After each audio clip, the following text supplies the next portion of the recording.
Hey everyone, it's Jakov, and I'm here today with a new video for the channel. I've long covered the Dawnless Days, a mod for Total War Attila that overhauls the game and sets it in the Third Age of Middle-earth. Link in the description of course. However, in all this time, I've never touched on any of the submods made for it.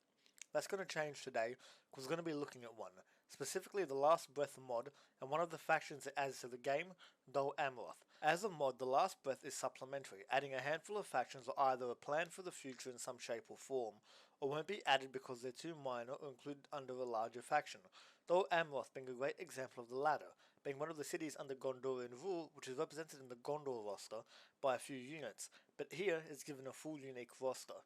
It's this roster that we'll be touching on, as well as Dol Amroth itself, looking at the history of the faction both in and out of universe, as well as looking at historical inspirations for it, before turning to the faction's roster and covering the units, looking at their arms and armors and how historically authentic they are. If you like the sounds of that, please give us a like and a subscribe, it'll be massively appreciated given our small size. With that said, we'll get started by looking at the history of the faction. Dol Amroth, as mentioned earlier, is one of the major cities of Gondor, located in the southwest of the kingdom in the fief of Belfalis, the city being ruled by a leader with the title of the Prince of Dol Amroth. Originally settled and built by elves in the early Second Age, the area where the city would grow would come to be gradually settled by the Númenórean faithful in turn, although it was only in the second half of the Third Age, when all the elves left their city after their king Amroth, who the city was named from, went missing, the Gondorian descendants of the faithful claiming the city, although for generations they would be forced to defend it from the corsairs of Umbar. During the Lord of the Rings, the city would be considered a stronghold of both Númenórean and Elven blood.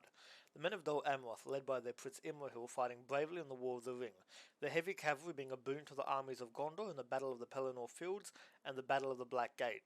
In the Peter Jackson film adaptations, Dol Amroth is completely absent, with their supporting role of saving the Gondorian garrison of Osgiliath being replaced by Gandalf. In terms of historical civilizations which could have inspired Dol Amroth, the city in some ways reminds me of the independent city-states of Italy during the Renaissance, which were known for their heavy cavalry in the form of condottieri mercenaries, and the fact that many of them were ruled over by princes. With the history of Dol Amroth both in and out of universe looked at, let's turn to their units, beginning with one of their 3 units capable of serving as a general, the Knights of Imrahil. Looking at the men, they all ride armoured horses. Their steeds are wearing blue caparisons decorated with the white swan of Dol Amroth, a gilded chanfron decorated to resemble a swan with outstretched wings, protecting the horse's face with a criniere and a flanchard keeping the horse's neck and chest safe. The horse generally looking like a well-equipped warhorse from the 1300s. Turning to the riders, they wear what I can only really describe as Ottoman-style acorn helmets with a male veil and standard for the face and neck. The helmet being adorned with a crest on the front and having 2 wings on the side in the style of the Númenóreans and the early Gondorians. For their torsos, they wear blue robes decorated with white, which seem to serve as arming shirts with mail sleeves attached, over which they wear plate cuirasses etched with the swan of Dol Amroth, with folds attached to protect the upper legs, the upper arms having gilded pauldrons. Apart from that, the rest of their armour consists of plate van braces, greaves, leather gloves, mail pants, and leather riding boots, with blue and gold cloaks finishing off the look. To defend themselves, the knights use what resemble cut-down later examples of blue and turquoise kite shields decorated with white swans and trees, very chunky bastard swords with gilded pommels and crosspieces in the shape of swans being used as a backup for their main weapon, lances which resemble Japanese yari spears with a long spear tip bringing to mind a sword, the lances having pennants attached showing off the colours and sigils of Dol Amroth, the lances sharing the same design as the spears used by Gondor.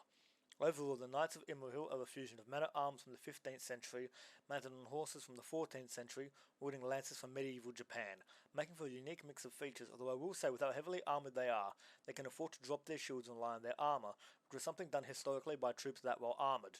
Turning to the officer, who I'm assuming is meant to be either Imrahil himself or one of his lieutenants, he lacks a helmet, which is a big no-no given how well armoured he otherwise is.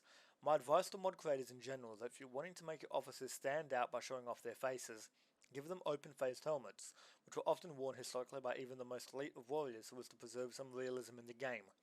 Moving on to the rest of his armour, he wears a blue tunic with attached mail sleeves acting as an arming shirt, with a gilded cuirass with attached folds being worn over it, the armour also having swans and the crown of Númenor decorating it.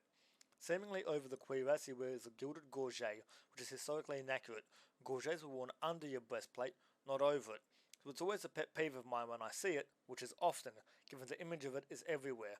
For his shoulders and upper arms, the officer wears gilded pauldrons and spolders, gilded van braces and leather gloves keeping his arms safe, while greaves, pollens and leather boots do it for his legs. The officer seeming not to wear mail pants like his men. To defend himself, the officer uses the same shield as his men but less battle-worn. the shield having a metal rim on the top and bottom, which is most likely historically plausible as kite shields had rims, but heater shields didn't, so given that this shield is kind of a halfway point between the two, splitting the difference when it comes to the rim seems fair enough to me. Beautiful arming sword which resembles migration-era swords, like those of the Vikings being used, distinguishing him from his men with its small crosspiece and round pommel. With the officer looked at, we'll now move on to the unit's role, which is essentially being the heavier shot cavalry you can field in a Dol Amroth army, the unit also being capable of serving as general. As a gold tier 4 very heavy shot cavalry unit, I'd more than recommend them as your general and as the spear tip of your mounted forces, as well they're restricted to a max of 3 per army, and such a strong unit that they can smash the most opposition, although I would be wary of spears, pikes and massed range units, these guys being the perfect general to keep in reserve as an armoured fist to deploy where necessary. Overall, a great unit. With these guys covered, we'll move on to the regular infantry of the faction, beginning with the first melee unit Dol Amroth can field, the Amrothian Militia. Looking at the men, they're very lightly, yet properly equipped, uniformly wearing nasal helms with the standard Gondorian crest in front, wearing a mix of blue and turquoise tunics. The only other bit of armour being van braces, leather gloves, pollens, greaves and leather boots. All of this armour making sense for the unit. Often militia units are fairly well armoured in mods for Total War in general, but lack helmets, which makes no sense given they protect your head, the most important part. Here, the men make an effort to prioritise head protection, which has been done throughout human history. The bits of armour they do have protecting the body parts that are most at risk when they're behind their shields, that being their extremities like their forearms and lower legs. Speaking of the shields, they use wooden shields that resemble kite shields but without a point at the bottom. The shields having a small boss appearing to be metal on them, the shields uniformly painted blue and bearing the mark of the white swan. Used in conjunction with the shields are a mix of arming swords, some of them looking to be inspired by earlier period examples with thicker blades less suited for stabbing, while others have slimmer, longer blades. Overall, with their armour, shields and swords, the troops look like lightly equipped Normans, which is an aesthetic that works well for them and sets them apart from the standard Gondorian sword militia. Personally, I'm not a fan of this unit having swords as their main weapon, given they're a militia. A mix of weapons like axes and falchions being a more proper armament for troops, considered the lowest of the low, rather than swords, which were a symbol of nobility and warfare as a profession, although many non-nobles did use swords. Skipping their officers armoured like the previous one, these guys are your early game assault infantry, being bronze tier 1 light melee infantry who are more than a match for the rabble they're expected to face. Making up a considerable part of your army, these guys will be a cornerstone of your early game victories, although the moment better troops become available, I'd replace them as they'll quickly be overwhelmed by better troops as they begin to be fielded by the enemy. A very useful unit, one whose design I love. Moving on to their replacement in the roster, we find ourselves looking at the Belfalis men-at-arms who are a fair bit better equipped. For head protection, these men rely on nasal helms without a raised peak, the helmets being closer in appearance to Cerveliers. For their torsos, they have mail shirts over which they wear padded textile shirts resembling gambeson, over which they have leather cuirasses etched with the anchor emblem of Belfalis. Some men wearing leather pauldrons and spaulders while others lack them. Leather van braces being worn on their forearms with their legs left unprotected apart from leather boots. In general, while I'm not a big fan of leather armour, which normally took a backseat to textile armour historically, it did exist, and in its depiction here it makes sense for the most part, although wearing the gambeson over the mail seems a bit odd to me, normally being worn under the mail. A more plausible combination would be the regular shirt they've got on underneath their armour, the gambeson, then the mail, and over that the leather.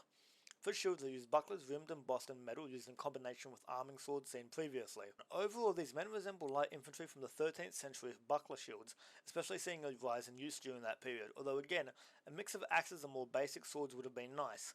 Skipping their officer, these guys are the heart of your mid-game army, being silver tier 2 medium melee infantry capable of matching most enemies you'll face at that level. Not the toughest unit in the world, they're better suited on the offensive in support of your shock infantry, exploiting gaps and rolling up enemy lines. A useful unit that I would more than implore you to use. Moving on, we come to a unit that looks very familiar, yet slightly different. The Sea Ward Sword Infantry. Just by looking at these guys, it's apparent that they look a lot like the standard Gondorian sword infantry when it comes to arms and armour. For helmets, these men use acorn-style helms with partial gilding and a crest serving as a nasal guard, in comparison to the standard Gondorian helmet, which is a barbute with wings engraved on the side. The Seawater infantry wearing blue robes with attached mail sleeves underneath a plate cuirass etched with the swan of Dol Amroth with attached folds in the shape of a wing. Over the cuirass they wear gilded gorgets which I've already spoken about. Pauldrons and spaulders being used for the upper arms, while van braces and leather gloves keep the forearms safe, the upper legs being unarmoured while the lower legs have a mix of sometimes just leather boots and other times greaves and pollens. For equipment, the men use the same shields as the Knights of Imrahil in combination with what I'm going to say are bastard swords with cross pieces in the shape of a swan, such decorations for swords being a late Middle Ages development for the most part. Overall, these men resemble heavy infantry of the 15th and 16th centuries, although using a long sword instead of a bastard sword, and a shield may have been a better choice, or even a polearm given they're well armoured enough to drop their shields. Visually, I'd say they're a nice spin on the classic Gondorian design and help stand apart as something unique. Skipping the officer, as a unit, these are your professional line infantry, being silver tier, tier 3 very heavy melee infantry. I'd recruit these guys in large numbers as the heart of your late game army to use in conjunction with your cavalry, being the anvil in this situation or being used as the core of your army when storming enemy fortresses. Overall, a great unit that will almost always be seen in an army of Dol Amroth. Moving on, we come to the next unit, the Dismounted Knights of Imrahil. As the name suggests, these guys are the Knights of Imrahil but on foot, being identical to that unit in armour, shields and swords, lacking lances of course. Skipping their officer, these are an elite gold tier 4 very heavy melee infantry unit who are limited to a max of 3 per army due to how tough they are. As another sign of their elite status, these are one of the units that can serve as general for Dol Amroth, although I generally suggest not picking them as the Mounted Knights of Imrahil combine hitting power with mobility way better than these guys. Still, if your army needs a bit of stiffening or if you're going to go for an all-out offensive elite force, I'd recruit these guys to be the spear tip of your melee infantry, although generally the Seaward infantry should rise to the challenge. With these guys covered, all the melee infantry have been looked at, so let's turn to the shock infantry starting with the Belfalas Fleet Warriors. Looking at their helmets, they wear what I'm going to call partially gilded burgonets decorated with engraved wings of the Gondorian style, such helmets being worn in the 16th and 17th centuries historically, with the helmets also seeing use for the Dol Amroth forces in the Gondorian roster in the core Dawnless Days mod. For body armour, these men are equipped mostly the same as the Belfalas men-at-arms, though they lack leather spolders, with the standard shields of the faction being slung over their backs for protection. Not only does this keep them safe from being shot on the back, but frees up both hands allowing them to use gilded two-handed axes with a spike on the back, the crescent shape of the weapon making it a devastating cutter, the weapon resembling ceremonial weapons from the 15th and 16th centuries. Skipping their officer, these guys are silver tier 2 medium shock infantry who, as the name suggests, are best used to smash holes in enemy lines to be exploited by your army. Fairly lightly armoured, I'd not use them to hold a line, as they're not suited for that purpose, and I'd keep them away from archers and cavalry, who make quick work of them due to their lack of shields and ability to form up in defensive formations. A good unit is only let down by the fact that you can recruit a max of 3 per army, meaning shock-oriented armies aren't really in the books of Dol Amroth, instead being used as a spear tip of your army or as a reserve to take advantage of shifts on the battlefield. Overall, a useful unit that will see heavy use until the next unit becomes available. That unit would be the Haven Guard, who were armoured almost identically to the Dismounted Knights of Imrahil, differentiated by the decision to wear barbutes with nasal guards designed to look like a swan with outstretched wings, paying homage to the ancient Numenorians. Another thing that helps set the unit apart is its choice of weapon. Wooden greatsword straight out of the 15th century, the sword being better suited to smashing down masses of foes and armoured infantry than cutting, being a polearm of sorts in terms of role. Skipping their officer, these are gold tier 4 medium shock infantry who have a max limit of 3 per army and can also serve as faction general. Again, while I'd pick the Knights of Imrahil over these guys, if you want a cheaper dynamic general who can hit hard and fast, I consider the Haven Guard. For late game armies, I'd recommend recruiting them at a max strength of 3, supplementing them with plentiful amounts of Seaward sword infantry and Belfalas fleet warriors to make an armoured fist capable of punching through any defensive line. Overall, a fantastic unit and one who, with their helmets, more reflect the Numenorian heritage than the other elite units seen so far. Moving on to the next category of units, we come to spears, and the first of those units, the Amrothian Spear Militia. Armoured identically to their sword counterpart, these men are differentiated by their weapon, the standard Gondorian spear which for all intents and purposes is a Japanese yari. Skipping their officer, these bronze tier 1 light spear infantry will be a critical part of your early game armies. The unit best suited to warding off any potential attacks from enemy cavalry and engaging enemy units in a clash of infantry, allowing the superior cavalry of Dol Amroth to wheel around and take the enemy in the rear. A useful unit for what it is, I'd immediately phase them out once better units become available, as these guys are incapable of taking up formation, leaving them highly vulnerable to tougher units. Moving on, we come to the Tarnostian Spearmen, who wear Cerveliers with nasal guards and mail coifs attached for head protection. The standard blue and turquoise tunics of Dol Amroth being worn with the same gorget seen before over the top. While I'd criticise wearing a gorget over armour, given they don't have any other armour for their torsos, I say they're wearing it as additional protection, which it would provide, although I don't know if gorgets were worn by themselves historically, apart from in the 18th and 19th century by officers. In conjunction with their gorgets, the men wear pauldrons, spolders, vambraces and leather gloves with pollens, greaves and leather boots rounding off the look. Using the same spears seen before, for shields they use actual kite shields instead of the fusion kite shields seen and used by the other units. The shields probably being the reason for their lack of torso armor, given the shields cover the torso in battle, but leaves the arms and legs uncovered, which is why they prioritized armor there. Skipping the officer, as a unit these guys are your mid-game spear line, being silver tier 2 medium spear infantry. A major step up from the previous unit, they can take up spear war formation, making them that much deadlier and difficult to break, increasing their usefulness on the battlefield. When fighting, I'd use them to hold your flanks, giving your swordsmen time to start carving up the enemy infantry while protecting them from marauding cavalry. A useful unit and one which for even late game armies can see service as a support unit. Moving on, we come to the Sea Ward Spear Infantry, which are this faction's take on the Gondorian Spear Infantry, being the spear counterpart to the Sea Ward Sword Infantry, who they're differentiated from only by their choice of Yari Spear as a weapon. Skipping the ubiquitous officer, as a unit these are your professional late game army spearmen, being silver tier 3 very heavy spear infantry who can be used en masse to make an almost unbreakable spear war, something useful both on the open battlefield and sieges where they excel. Overall, I'd recommend using them in combination with your sword infantry to work alongside your horsemen and bringing about quick victories, which they're certainly capable of achieving. Turning to the next unit, we see the only polearm unit Dol Amroth is available to it, the Prince's Coast Guards, wearing the same helmet as the Belfless Fleet Warriors in combination with the armour of the Tarnossian Spearmen. These troops use halberds as their main weapons, halberds seeing widespread use in the 15th and 16th centuries by infantry as a replacement for spears due to their versatility.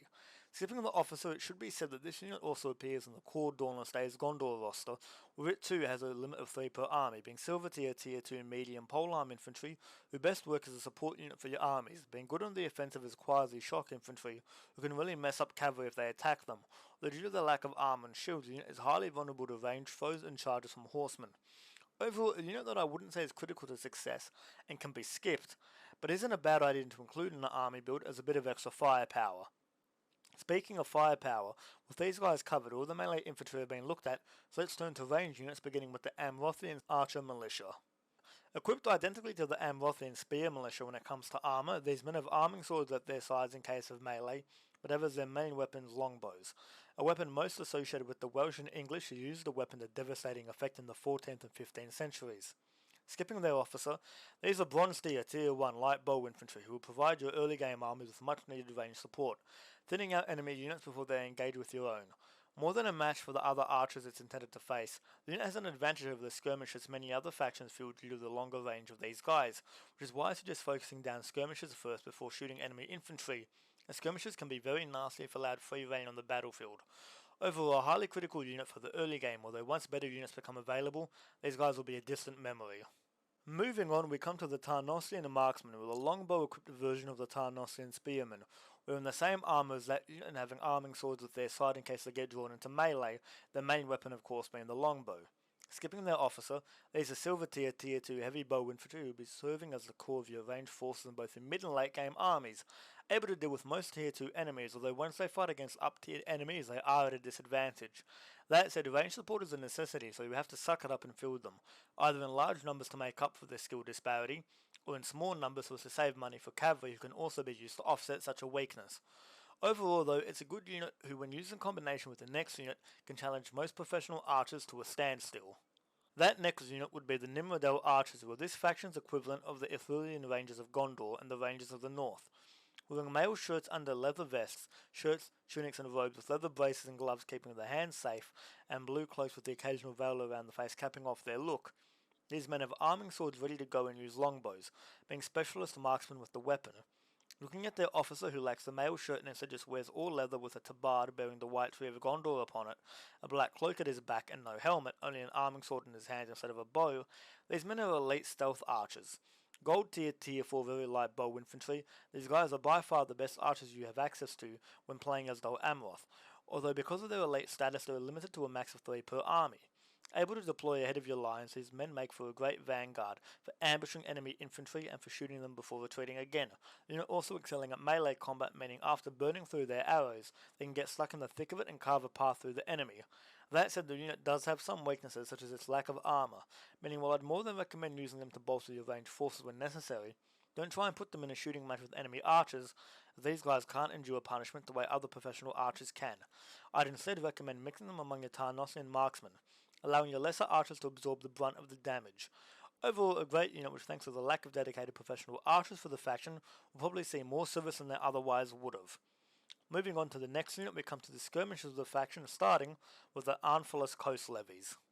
Completely unarmoured, instead just wearing their regular clothes. The only equipment these men have are daggers at their sides in case of melee combat, and metal-rimmed embossed bucklers, some of them bearing the White Tree of Gondor on them.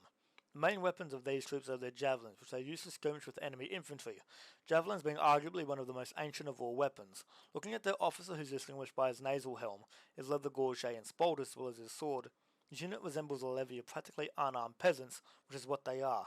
As a unit, these bronze tier 1 light skirmishers also appear in the roster of Gondor in the core Dawnless Days mod, also having a limit of 3 per army there as they do here. These guys are best used in early game armies to support your archers, giving you additional firepower, which if levied correctly can be quite devastating, especially against rabble foes, although in melee against such enemies, these guys will crumble. A somewhat useful unit, although not as much as the next unit. That unit would be the Pelargia Marines, who as the name suggests are based out of Gondor's largest port, Pelargia.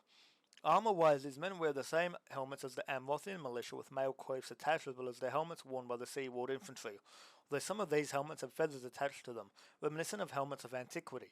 For body armour, they wear a gambeson over which they wear a mix of leather cuirasses of varying styles, some looking to be leather scale cuirasses, leather braces protecting their forearms, or some wear leather spalders and pauldrons, their legs being unprotected. For shields, they use kite shields which often have the Tree of Gondor gilded on them, arming swords at their sides with their main weapon, the ornate javelins in their hands ready to go at a moment's notice. Looking at the unit officer, he lacks a helmet which is a decision made of poor judgment, and plate gorget, pauldron, spalders, vambraces, greaves and pollens, as well as leather gloves and the arming sword, and those leather gloves, setting him apart from his men.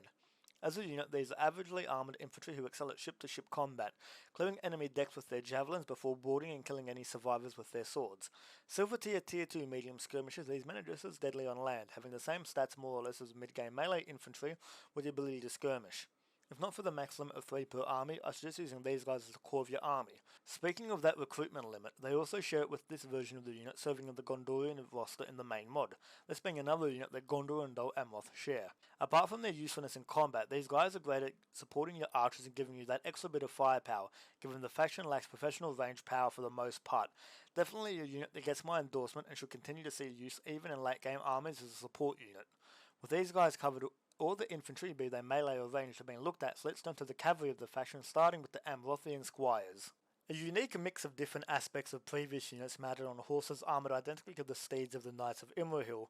These horsemen wear the helmets of the Seaward units in conjunction with Amrothian tunics, and the gorget of the Tarnossian units while lacking pauldrons and spalders and instead choosing to wear a mail shirt underneath their tunics.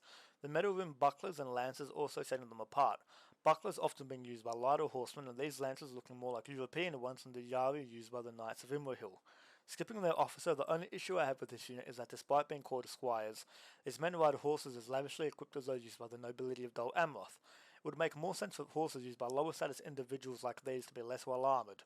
As a unit, these guys are bronze tier 1 very heavy shock cavalry, making this one of the few factions which can field shock cavalry in the early game.